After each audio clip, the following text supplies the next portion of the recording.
वंदे मातरम भैया बहनों, कैसे सबका स्वास्थ्य है। इनकी ऑनलाइन यूट्यूब क्लासेज में आप सभी का स्वागत है।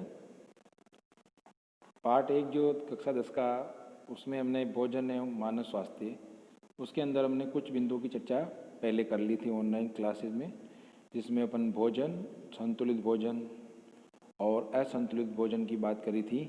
उसी के साथ कुपोषण जैसे विटामिन और प्रोटीन और खनिज कुपोषण, इनकी चर्चा हमने पिछली क्लासों में कर ली थी।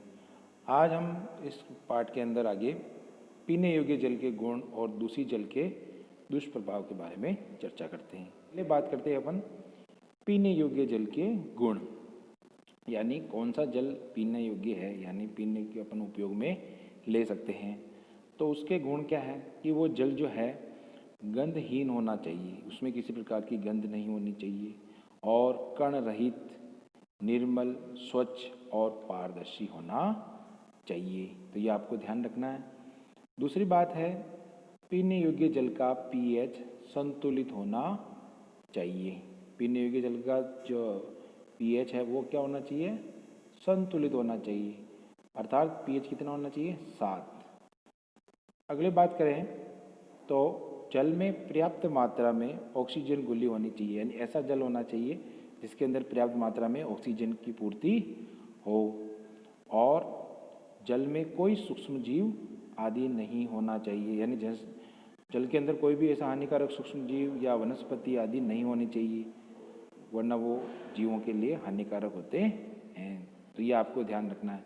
तो ये पीने योग्य जल के गुण। अब आगे बात करते हैं दूषित जल के दुष्प्रभाव, यानी जो दूषित जल है उसको पीने से शरीर पर क्या प्रभाव पड़ता है, यानी कौन कौन सी बीमारियां हो सकती है या किस तरह के प्रभाव देखने को मिलते हैं।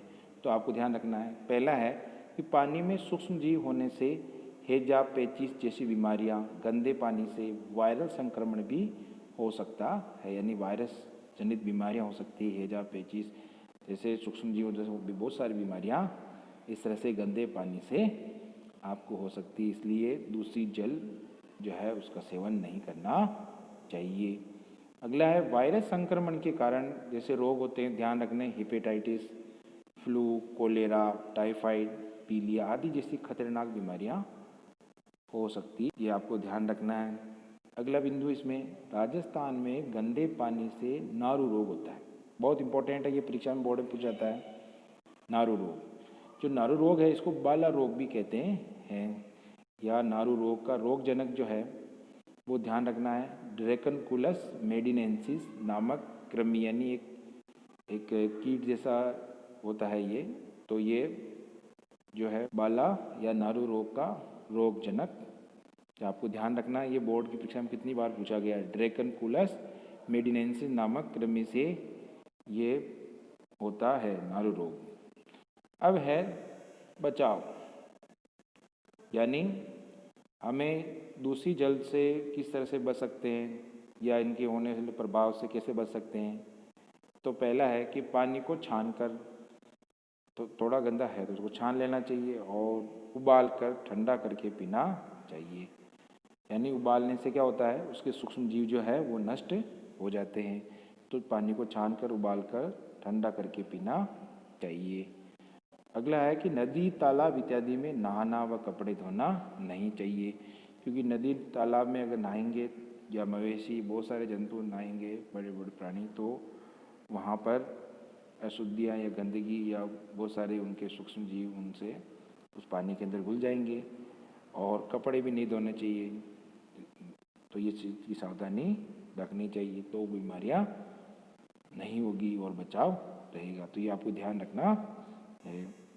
बात करते हैं अगला जो बिंदु है इसका है मोटापा, यानी शरीर में मतलब ऐसी स्थिति आ जानी, यानी शरीर की वह स्थिति जब अत्यधिक शारीरिक वसा शरीर पर इस सीमा तक एकत्रित हो जाती है कि स्वास्थ्य पर हानिकारक प्रभाव पड़ने लगता है, तो उस स्थिति को अपन कहते हैं मोटापा। यानी उस स्थिति में शरीर के अंदर बहुत अधिक वसा जमनी शुरू हो जाती है या वो जम जाती है, तो उससे हमारे शरीर की जो कार्य प्रणाली है या हमारे स्वास्थ्य पर उसका प्रभाव पड़ता है। तो यह स्थिति क्या कहलाती है, मोटापा कहलाती है। अब इसका कारण क्या है मोटापे के? तो कारण ध्यान रखना आपको, अधिक वसा युक्त भोजन या जंक फूड खाना। अधिक वसा युक्त भोजन करना या जंक फूड खाना। जंक फूड जानते हैं आप, पिज्ज़ा बर्गर इस तरह के आते हैं ना, वो सब। और व्यायाम कम करना और स्थिर जीवन यापन, यानी व्यायाम कम करना, जीवन में कोई एक्सरसाइज नहीं अपन डेली लाइफ में नहीं करते हैं, तो उस स्थिति में अधिक वसा युक्त जो है वसा हमारे शरीर के अंदर इकट्ठी होने लग जाती है। और अगला है ऊर्जा के सेवन व उपयोग के असंतुलन के कारण, यानी ऊर्जा का जो सेवन कर रहे हैं और उसकी उपयोग के असंतुलन के कारण, यानी अपन ऊर्जा का सेवन तो अधिक कर रहे हैं, भोजन ऐसा कर रहे हैं जिससे अधिक ऊर्जा मिल रही, लेकिन उसका उपयोग बराबर नहीं कर रहे हैं, यानी परिश्रम नहीं कर रहे हैं, मेहनत नहीं कर रहे हैं, तो उस स्थिति में हमारे शरीर में जो है वो जो भोजन है वो वसा के रूप में कन्वर्ट होकर जमने लग जाता है, जिससे मोटापा बढ़ता है। तो ये आपको कारण ध्यान रखने। अब बात करते हैं मोटापे के प्रभाव, क्या उससे कहें तो रोग या लक्षण।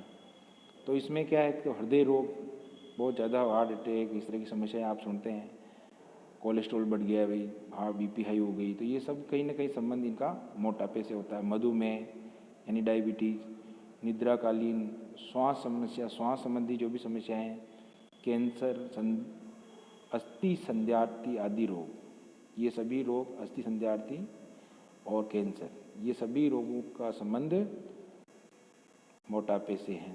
तो ये आपको ध्यान रखना है, मोटापे से संबंधित होने वाले रोग। अगला बिंदु इसमें है BMI, यानी इसकी फुल फॉर्म है बॉडी मास इंडेक्स, यानी शरीर भार सूचकांक।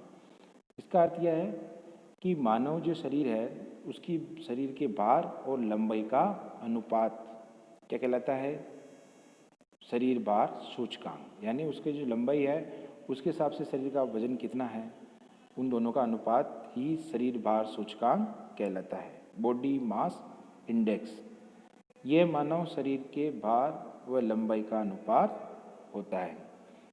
इसमें जैसे सामान्य स्थिति की बात करें तो 25 किलोग्राम प्रति मीटर स्क्वायर जो आंकड़ा है वो सामान्य स्थिति वाला होता है, और मोटापे वाली स्थिति कब कहेंगे? जब 30 किलोग्राम प्रति मीटर स्क्वायर, यानी प्रति मीटर स्क्वायर भाग के अंदर 30 किलोग्राम या इससे अधिक वजन है किसी व्यक्ति का, तो वो जो है मोटापे वाली स्थिति में गिना जाएगा।